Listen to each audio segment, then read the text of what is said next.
Ready to dive into some ancient Indian mythology. Always. Cracking open the Brahma Purana today. Okay.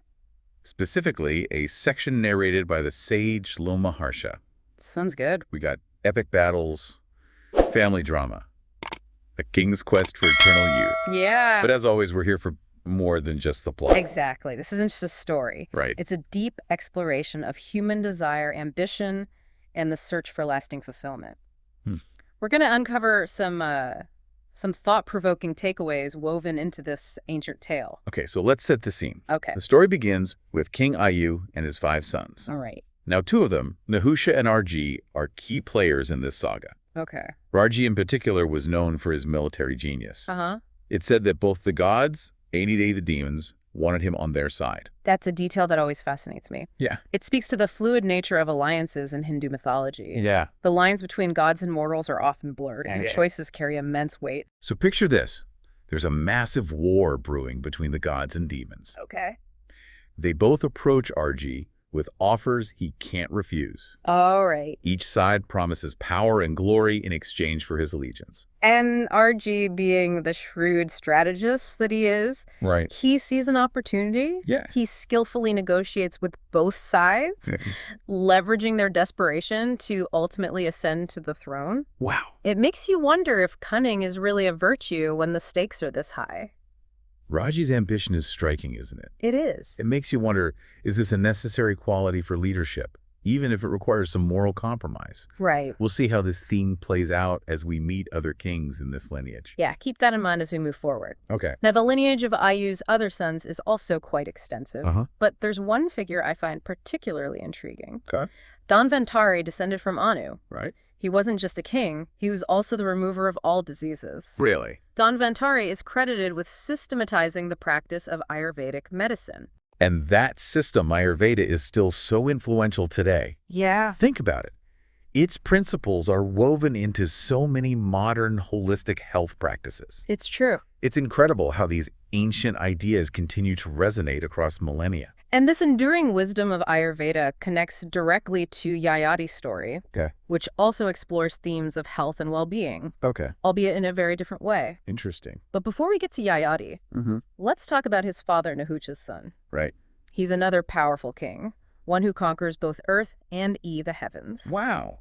Imagine the spectacle. His chariot was said to be drawn by horses as swift as thought. That image is so powerful. It is. And it's interesting how it echoes similar motifs in other mythologies. Right. Like the Greek gods riding across the sky in their chariots wielding lightning bolts. This idea of speed representing power seems to be pretty universal. Right. It taps into this primal human fascination with transcending limitations, whether it's physical limitations like speed or even the limitations of mortality itself. Okay. And that's where Yayati's story takes a truly fascinating turn. Because Yayati, despite all his power and glory, gets fixated on one thing: staying young forever. And this insatiable desire for eternal youth, it leads him down a path riddled with complicated choices and unforeseen consequences. Oh, wow. It sets the stage for a deep exploration of Dharma, the concept of righteous conduct, and its interplay with personal desires. Okay. Yeah. So Yayati, this mighty king who's conquered pretty much everything, finds himself wrestling with a new kind of challenge. His immortality. It's fascinating, isn't it? You'd think someone who's achieved so much would be content. Right. But Yayati's story reminds us that sometimes the more we have, the more we crave. Yeah. In this case, he becomes obsessed with holding on to his youth. And that obsession leads him to make, let's say, unconventional choices. He goes to each of his sons with a proposition: lend me your youth, and I promise I'll give it back later. Can you imagine being on the receiving end of that request? Oh, my God. It speaks to Yayati's desperation, his belief that he can somehow outsmart time itself. Yeah. But his sons, for the most part, aren't buying it. His eldest son, starting with Yadu, all refuse. They argue that it's against the natural order, disrespectful to the cycle of life, and just plain unwise. Right. You can almost hear them saying, "Dad, you're being ridiculous." Their refusal highlights the importance of Dharma, the principle of righteous conduct. Right. They understand that defying the natural order has consequences. Yeah. And they're unwilling to disrupt the balance for their father's selfish desires. But there's one son, Puru, who agrees to the exchange. Yes. What do you make of Puru's decision?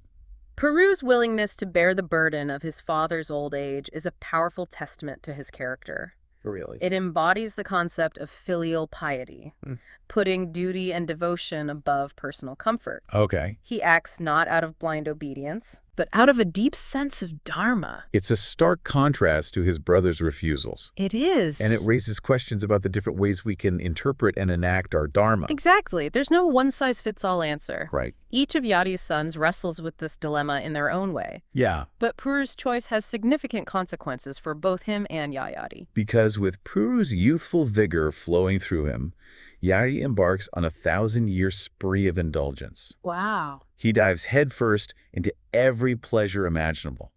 It's like a cosmic bachelor party that just won't end. It's the ultimate test of his theory that happiness lies in unlimited experience and the absence of limitations. Right. But as the centuries roll by, a curious thing happens. The party starts to lose its appeal. More than that, Yayadi realizes that despite having everything he thought he wanted, true contentment remains elusive. Wow. The Brahma Purana describes this realization beautifully. Yeah. Yayadi compares desire to pouring ghee clarified butter onto a fire. It doesn't extinguish the flames, it only makes them burn hotter. That's such a powerful analogy. It is. It speaks to the insatiable nature of desire, how chasing after external gratification only intensifies the craving. You chase one pleasure and it only fuels the desire for another. And this realization is pivotal to Yayadi's transformation. Okay. He comes to understand that true happiness isn't found in fleeting pleasure, Right. but in something deeper, something more enduring. So after 1,000 years of living it up, Yayadi finally gets it. Yes. The endless pursuit of pleasure isn't the answer. What happens next? Yayadi has a moment of profound awakening. He sees the futility of his quest and recognizes the true value of what he's taken for granted, inner peace, contentment, and the natural order of life. He returns Puru's youth, accepts his own aged form, and prepares to face the consequences of his actions. Yayadi's realization is a powerful moment in the story. After 1,000 years of chasing pleasure, he finally understands that true happiness comes from within. It makes you wonder, doesn't it? What does it take for us to arrive at that same understanding? It's a question that resonates deeply, especially in our modern world. Yeah. We're constantly bombarded with messages equating happiness with external achievements and material possessions. Right. Yayadi's journey reminds us to examine our own pursuits, to ask ourselves if we're chasing fleeting pleasures or seeking a deeper sense of fulfillment. It's easy to get caught up in the pursuit of more money, more success, more experiences. Right. But this story suggests that true contentment comes from a different place altogether. Exactly. And it's not about denying ourselves pleasure or ambition. It's about finding a balance, a way to pursue our goals while also cultivating inner peace and recognizing the impermanence of external things. It's interesting to think about how Yayati's sons each represent different approaches to this challenge. Yeah. We have the sons who refuse to give up their youth, holding firm to their principles. And then we have Puru, whose selflessness allows Yayati to learn this crucial lesson. And in the end, it's Puru who inherits the kingdom. Oh, wow. It suggests that true leadership isn't about power or ambition, but about compassion, selflessness, and a willingness to serve others. Yeah. These are qualities that resonate even in today's world. Absolutely. So we've explored ambition, the fleeting nature of youth, the allure and eventual emptiness of endless pleasure, and the importance of finding true contentment. It feels like Yayadi's story offers a timeless roadmap for navigating the complexities of human existence. And it reminds us that even ancient myths can hold profound relevance for our lives today. They offer a lens through which we can examine our own desires, choices, and the values that guide our actions. So as we wrap up our deep dive into this section of the Brahma Purana, I want to leave you with one final thought. Yadi's story is a powerful reminder that the pursuit of happiness is an inward journey. It's about aligning ourselves with our dharma, cultivating inner peace, and recognizing the impermanence of external things. What resonates most with you from this ancient tale? And how might you apply its wisdom to your own life? Keep diving deep and keep those minds curious.